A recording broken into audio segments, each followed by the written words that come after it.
Welcome to Under the Rug at Work, where we shine light on things that are normally swept under the rug.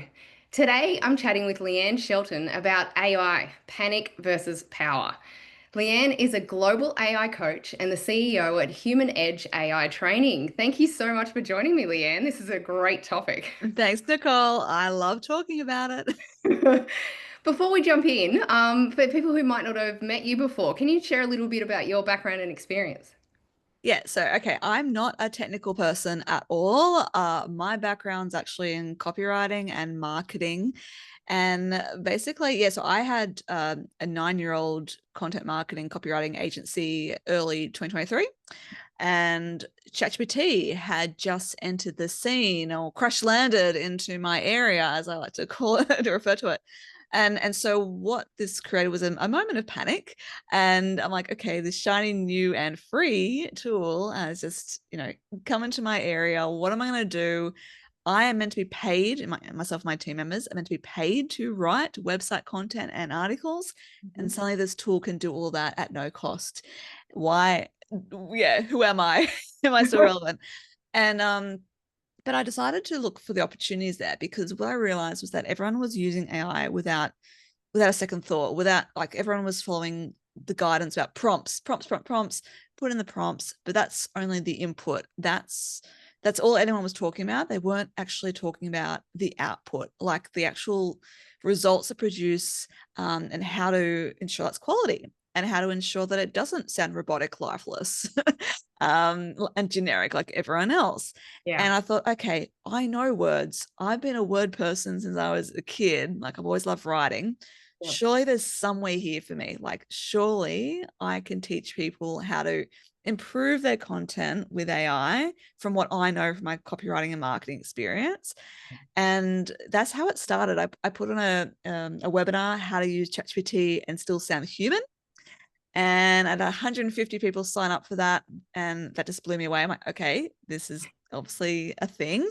And it just kind of snowballed from there. Like I was featured in the Australian and ABC News and spoke at keynote at like conferences, at keynotes. And I've been to Kuala Lumpur to run workshops like 4 times now. So it's all just snowballed. And yeah, now I've written a book. So this is my new area of expertise. I would never have believed you if you told me a few years ago that I'd be here, but here I am. Yeah. Yeah. I think it's such a great and unique skill set to have because people are using it in workplaces in life, but it's that human experience. And as you said, you've written a book about it, and in there you talk about the AI productivity trap. What does that look like in workplaces right now? Yeah, so it's often like the blind leading the blind. Like the leaders have no idea and they feel like they should have an idea and they just tell their teams, oh, just go use Copilot, go use ChatGPT, go be productive. And then expecting the younger employees to just get it, but that's not necessarily the case, especially if you're a non-techie, non-coding kind of person. It's all very overwhelming. So what they do is they jump onto one of these tools and see that message bar, which looks very similar to the Google search bar, and they just start just pumping in demands. Write me this, give me that. It doesn't actually work the same way. It actually needs to be customized and everything like that. And so what actually happens is with a productivity trap, they go, oh, look at this. I just asked for this and it gave it to me instantly. Oh, it saved me so much time, which is great. But they're not thinking about how it lands if they send that output, like just press publish or send or whatever, how it's going to land. Like, is it for your teammates? And are they going to go, hang on, I can tell you didn't write this. This was AI generated because we're all developing that sixth sense. Yeah. And or if it is for marketing purposes, which is how a lot of people use AI, or for customer service or emails, people go, oh, hang on, this sounds very bland. I'm not this, something feels ick about this, or I know this person, it's not how they sound. Mm. Then you're just going to affect like the know, like, and trust factor, Yep. or add extra work to your staff members if you're giving them things like briefs and stuff, and AI's just pumped it out. Yep. So it's very easy to fall into that trap of thinking, oh, how easy it is for me and how much time it saved me. But if it's for anyone else's eyes except yours, you really need to think that through. Yes, and that we want to have the human connection. And if you're going to the trouble of creating communications for another human, and it looks like a robot has written it, then you're going to feel a bit disconnected. And I love how you talk about the human first approach to AI. What does that mean? What does it look like, and why does it matter so much? Yeah, and this is the premise of my book. Like I've called it, yeah, a non-techie human first approach to AI for busy leaders. And like I knew I wanted to write a book, but I was very mindful when it comes to AI that it's something that can get out of date very, very, very quickly. Yeah. And what kind of sparked the idea for the book was hearing about the alternative, which is AI first.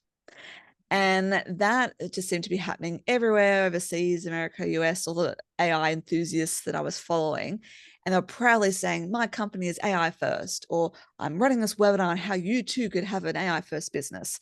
And I'm like, I don't like the sound of that because it just sounds like you're completely automating everything. You're going to be replacing humans. You're just like, it's all about AI embedded into every system, like every nook and cranny. And it really kind of irked me because I thought that's not what we want how we want our future to look like. Yeah. Um, I prefer a human first approach.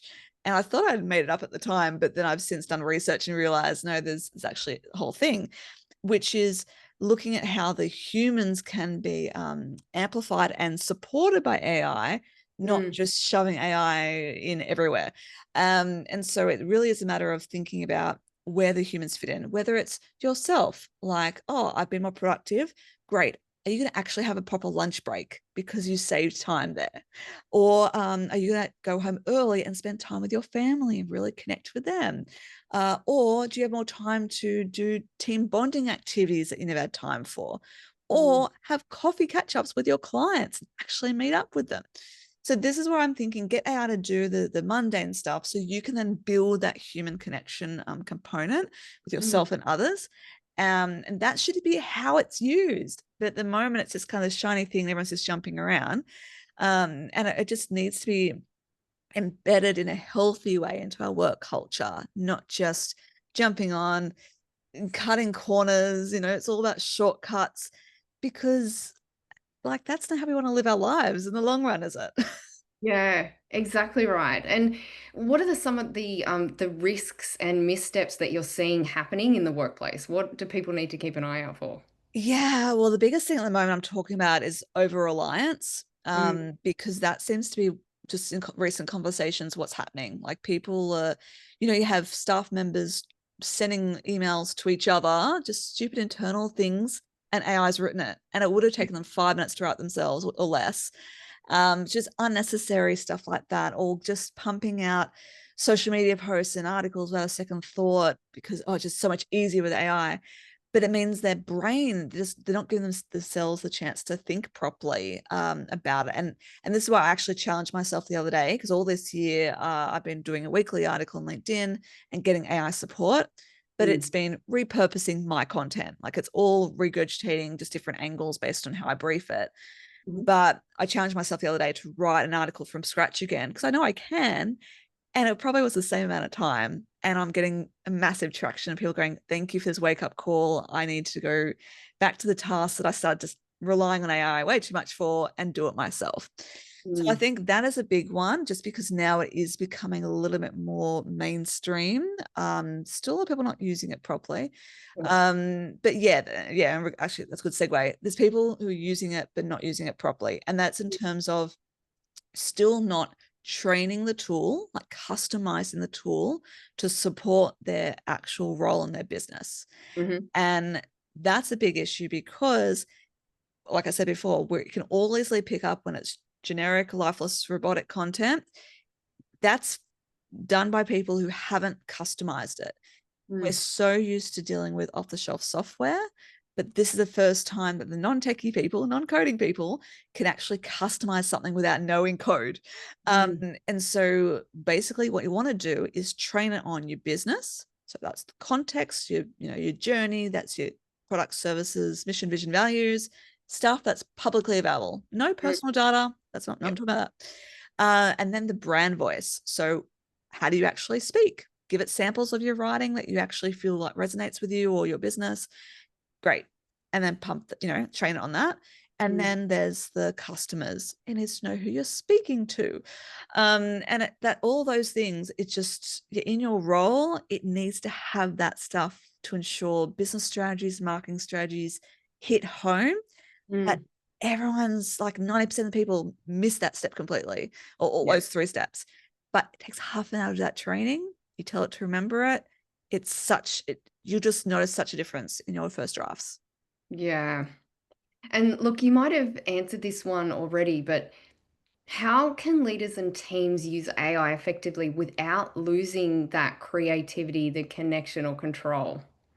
Yeah, and it's a very tricky one because you need to be mindful of how you're using it, and you can develop something like an AI policy, which, like I've included in my book, which I co-wrote a chapter with an IP lawyer Right. about getting an AI policy, which is going to be very similar to like terms and conditions, privacy policy, AI policy. It's going to be one of the big ones, and you include with that it's for both internal and external. So internally, how everyone should and shouldn't use AI. So here's what we should put into it, or we can put into it. Here's what we don't. Maybe there's certain things that everyone agrees upon for, yeah, just your own creativity. So if you are in a creative role, that Mm. no, you only use AI for fine tuning concepts, not original, Yeah. original thoughts, not original. Yeah. But yeah, so that's you as a team to decide that. And that comes down to initial team discussion. And that's really key to ensure you know where everyone's at. They'll just tell you, oh yeah, I'm good with AI, I'm good with AI if you ask them. I've experienced this. But from surveys, I know they're not quite good with AI. They're not doing it properly, or they're using all these tools and none of them properly. Because you might have some people who feel embarrassed to use AI, like maybe English is their second language and it really helps them, or they've been feeling really burnt out and there's a reason why they've just gone to AI. Mhm. There's deeper stuff there that you need to just kind of get everyone on the same page. And then Yeah. those who are overusing it also address that at the same time. So that's really key. And that, yeah, so internal component of the AI policy is one part. Then you have the Mm. external part, and that is for your customers, so they know when and like their data is going to use embedded into AI, just so that full transparency. You say we fully have, we might use AI tools, but we always have human oversight. Mm. Whatever you want to put in there, that's really key as well. So you need to decide how you will and won't use your client data. Obviously, Mm. more about security aspects, and so you got to assure them in this new world we've found ourselves in that they feel like they can still trust you and work with you. So there's this, it's ultimately just about transparency. And that's Yeah. what it comes down to with AI. And there's not enough at the moment. People just thinking they're getting away with using AI and how good's this, that productivity trap, not thinking enough big picture, the impact it's going to have on those around them. Yeah, and the impact is huge, right? Like you have to kind of read things and see how it feels when you read it before you send it, whether it's internal or external. Because if it feels like it's made up and feels like it's not you and not written by it, you will lose customers and trust, as you were saying. Like I've seen a couple of businesses who feel like it's the be all and end all, and you can tell that it's not even them anymore. And people are starting to unfollow them because if you don't care enough to communicate with me, especially if it's internally with your team, oh gosh, that would just It's happening. I've heard stories like that's, really. yeah, just like, oh yeah, they don't even bother thinking about internal emails about meetings or whatever, or I don't know. It's yeah, like that's the thing. I'm always, I've got this like cautious lens when I look at anything online now. I almost expect it to be AI, and I love it when I'm proven otherwise. Yeah. And it's like, if you could put the effort into writing it, why should you put the effort into reading it? And there's so many AI enthusiast experts who haven't bothered to use AI properly. It's all just the same templates. I see the same words and phrases used, and I'm just, every time I see it, like the content has to be like really good value for me to like really be interested. Otherwise, I'm like, you've just used AI. I don't know where the bot finishes and the human brain begins. And I want to like, I had someone, yeah, comment today and all typos and it was responses. I'm like, that's what I want. The real, like, messy interactions, human interactions on LinkedIn. I don't want to have bots talking to bots. Like, I what is know. the point of that? Going to get to this point where you've got AI working for you and so does someone else. Yeah. it's just AI talking together, and we're in the Terminator times, but not in the real machines. Yeah, but why do we want Like, that? And that's the thing. I'm like, right now, like, because I have the habits framework in my book, and it's like, because we need to develop these healthy habits now for yes. our future depends on it. Because if you just go, oh, I could just do that, so why do I bother thinking? That's an issue. But like for me personally, when okay, transparency. This is how I use AI. Mhm. My weekly LinkedIn articles usually, and it is all right. Based on all my workshops, keynotes, and my manuscript, I want to talk about this topic today. Mm. Here's a specific chapter I want you to refer to, a specific talk I want you to refer to. Here's my angle. Great. I ask it for an outline, and then Mm. I review the outline. Okay, yeah. Oh, that's a bit repetitive. Critical thinking. I'm Yeah. critiquing what it's given me. Yeah. And even that initial briefing, I've just done a brain dump of some sort. Like I've thought it through. Mm. And then I go, great. I go, thanks, please draft the first paragraph. Great. Put it into a Google Doc, review it, edit it, go, no, I don't like this line, don't like that line. Give me something else, or I can't my own. Paste Yeah. it back in. Please give me the next section. And I keep going like that. So Mm. I'm actually using my critical and creative thinking skills. I'm not just going, write me this. Oh, that sounds good. Off you go. Yeah. And I joke, like if your brain isn't hurting after using AI, then you've hand over too much to AI, because you should still be like thinking, does this actually serve what I want? Or have I missed something here? Or I want to go down that rabbit hole with that. Yeah. You need to still be like have your brain switched on. But yeah, Mm. so articles is one thing, and then I might have initial little tasks that like speaking an event, can you put together a bio, but it's a different angle or this and Yeah. that. Great. I don't need to overthink that. Yeah. Done. But anything that's really important, like it's going out as a thought leadership piece. I mean, my book, 95% human written by myself and my contributors. That was very important. Yeah. Anything actually essential and that needs to connect, it needs to be humans. Mm. And that's everyone's just kind of going for the ease because so many of us are burnt out and busy. It Yeah. feels like, oh, it's this amazing solution, but is it really what we want long term? No. Yeah. Yeah. I use it a lot for promoting events and things because we are at this stage where we have to see something 31 times. You'd know this stat, 31 times now before we take action. And it used to be seven. But I think part of it is because we get overwhelmed with so much information and we always think, oh, I'll get another reminder on that. So I'm the same. I use it to help make things faster. But when it comes to the long form articles and things, it doesn't help. It doesn't get the way my brain is thinking. Actually takes more time. And I'm like, no, I want to Mm. create something new, and a different way of looking at these things because it does some things well and some things not so well. But what people want, like if it is marketing wise or promoting something, people want to hear from the human rather than like people don't care about products and services. They care about what's in it for them, or they want to know, you know, everyone loves reality TV. I mean, I'm not such a big fan, but there's a reason why reality TV goes so well. It's because people love real people, also said very loosely, based on those TV shows. But like the posts that go really well on LinkedIn are my honest, vulnerable, Yeah. nothing to do with AI, or it's just more about humans Yeah. like than AI. That's the stuff that resonates. And I was talking about this with a person the other day who has a unsexy business, it's like compliance. And I go, if you just share more about the value you bring and the humans you've helped and like, here's Mm. what I did today, people will resonate so much more with that. And so, yeah, if you're promoting an event, rather than just going, it's on this date at this time every single time, because also that Yeah. doesn't go very well with algorithms, you Yeah. just say more like, what if, oh, this happened to me the other day, or I had this conversation with someone and, and this is actually what we're talking about at this event, Yeah. look at that. Yeah. And so that's a better approach. And then if you obviously have lots of other things that don't mention the link and the date, so because the algorithm knows you're doing a sneaky promo, it'll then get engagement there, then they're more likely Yeah. to see the promo stuff. So it's a little trick to it, but people want to hear about the humans and how it relates to them. And yeah, this is the best way to do it. So, what are your predictions about where it's heading next, especially in the workplace? Yeah, well, like OpenAI's just announced agent mode, which I'm very cautious about, because they do say you can manually take over the process, because ultimately it is like it has multiple agents. So one is responsible for like research, one books it, one or buys it, one ships it, one, like it's basically a whole little workflow thing. And I don't like the idea of saying, all right, here's what I want you to do, and then just letting it go off and then putting it out in the world or printing it and paying for something that's not right.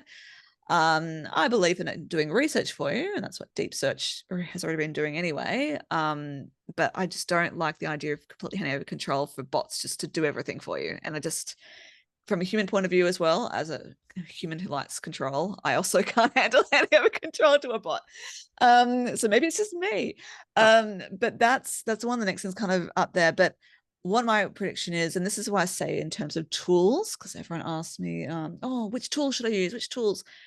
My prediction on that is that it's going to be very much like the Android versus Apple kind of thing. I reckon it'll be a couple of big players, ChatGPT, maybe Copilot, and Microsoft finally go with ChatGPT, who knows, and Gemini, and then they'll just have their vetted tools or apps, just like we have apps beneath them. And I mean, ChatGPT already has that. It has Sora, which is text to video, and DALL-E with the image stuff.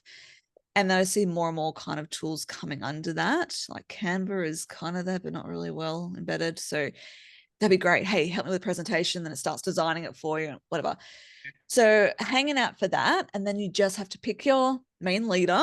You pick your Android versus or Android versus Apple. And then you just use the tools, but you just have to get really comfortable with one thing first, like ChatGPT. Get prompting like under your belt, know how to do it. It's just briefing, it's just instructions, treat it like a human. And then because you may not even need to expand to multiple tools. That's the thing. You might be able to handle everything you want in the one spot, which saves you time, which is Yeah. apparently the whole point of AI. And where do you think it's the biggest benefit for workplaces? Where do you think AI is getting the most traction and can provide the most support? Obviously, it's not internal emails or external promotions. No, it's all the little things that you just like you don't need to overthink about. Like, so yeah, getting templates written for customer emails or sales scripts, or email sequences if you have an event on or something. It's like, oh, I don't need to do these. Can you give me direction? This is where what also comes to the table. So whatever your role is, remember AI is meant to be an extension of that. So if you are planning an event and you know what needs to go into it, so you ask it what you need and you'll get what you need, and then you converse with it to get it to improve stuff. So it really is off, like, I believe the little admin things and things that don't take up unnecessary time, but in the big scheme of things, it's not as important as like the human connection, or as you finally have time for the follow-ups because you don't have to keep writing up proposals and pitches, because it just kind of helps you draft that really quickly. That look, I get that. Oh, great opportunity. Oh, now I have to think about the proposal. No, now I've got a template. Hey, using these meeting notes, and here's the template. Just fill it out for me. Great. Paste it into Canva. Away I go. So the stuff that really it's just repetitive, you don't need to overthink. Great. But if it is a real strategic thinking stuff, I mean, I've had examples as well. Our creative team want to use AI to come up with initial creative concepts. And I'm like, I don't really think you should be using it. I think your team should be coming up with that, and then asking it to maybe help with the visuals if you can't quite do it yourself, like you don't have the resources. Like it's just a matter of being mindful of, like when you do and don't use it. And that's the ultimate thing. Oh, look, what's really good too, customer emails. You've got a disgruntled customer and you're really, procrastinating about it. Any task you procrastinate about, it's amazing for. Yeah. Just get to remove the emotion and say, look, here's the email, remove their name and whatever, business name if it's there. Here's the email. Here's where I want the desired outcome to be. I want to ensure it's professional, also sensitive to needs, whatever. And I'll draft it, just review it, and remove things like, I hope this email finds you well, because that's just so old school. But just that stuff, you'd otherwise overthink that email way too long. Get that out, I need to get started on this process. Oh, the strategy. What do I even do a brain dump into it, get it started, and then you get this dopamine hit of, oh, yes, okay. And then it sparks your thinking, but you then take over. Yeah. Yeah. Um, One thing I want to ask, because I don't think really people are aware of, and you've said it a couple of times, is the security of it, removing people's names and doing what do people need to know when it comes to work and security and privacy? What are your tips? And yeah, what do people need to know? Yeah, look, it may promise that things are secure, but I never 100% trust it at all for any of these tools. There's, talk, oh, if you've got the pro account for ChatGPT, then it's more secure than the free one. Is it? So I just say that if you do want to do something, look, there's a couple of ways. There is a temporary chat feature in ChatGPT that you can use, and it doesn't train any models, at least they say so. Fingers crossed they're right. And you can then put things in there, and then it like just make sure you copy and paste the output as soon as you're done, because you click away and it's gone. It's temporary. Another option is, yeah, you create a copy of whatever document, if there's a financial report or something else that is sensitive, and just do like find replace and replace certain things with X or whatever, just so it becomes more anonymous, and then plug it in and then ask it to work with that. Mm. And then it has no idea who it's working for, what, who the client is, but you still get the same results. So little tricks like that, it's a good workaround, but Yeah. just ultimately think about, would I put this on my website for the world to see? If no, then it's probably not secure enough to just upload a ChatGPT. And we can't trust it, right? Anything electronic, I know that they're trying to push that, but anything electronic has the risk of being shared. We've seen that with Meta, we've seen that with internal emails. I used to work for a big government agency that is looking to lead the way in this, and they were subject to a phishing scam, which lost all of my personal information. So I am hyper protective of that now. I don't even like emailing things to banks or whatever because No. emails can get hacked. We need to be really we need to acknowledge that it is a risk. If it's online, it's a risk. And I'm like you, what they say and what they do Yeah. are sometimes two different things, or what could potentially happen in the future and how, terms and conditions change. They give you 8 years worth of T's and C's that you're expected. Oh, and no one, it's jargon and no one gets what it's saying. And Yeah. so look, eventually there'll probably be more like offline platforms, which means no one else can access it. It's for your, works in a little silo within your company. You train on only your company stuff. There's nothing pre-trained. No one else can access it. Great, but they are just very slow to come about and probably gonna be very expensive initially. So maybe not accessible to everyone, but that's kind of where we'll probably go. And then yeah, it's just so much more trustworthy. And on that note too, don't ever rely on what it's been pre-trained with either. Mm. Not just no, I mean it, not really a security thing, but it could be, that's a component, but it's also ethically, where is the information being sourced from and what's the quality like. There's so many lawsuit court cases out there at the moment of different media publications saying you've trained up your data on New York Times content or whatever without permission, and this and this. So I always say go do your own research, and provide it the sources you want it to use to write anything. Like if you are writing articles and things, you always provide it, and then you can vet it, and then you can check it and provide backlinks, and all that kind of stuff. Like SEO is going to change dramatically, but at the moment SEO is still there. So that's also really important to remember too. Never rely on what's been pre-trained with. You stay in control. It's everything it does for me is all based on my stuff or Yeah. the resources that I give it. I'm in full control. Yes.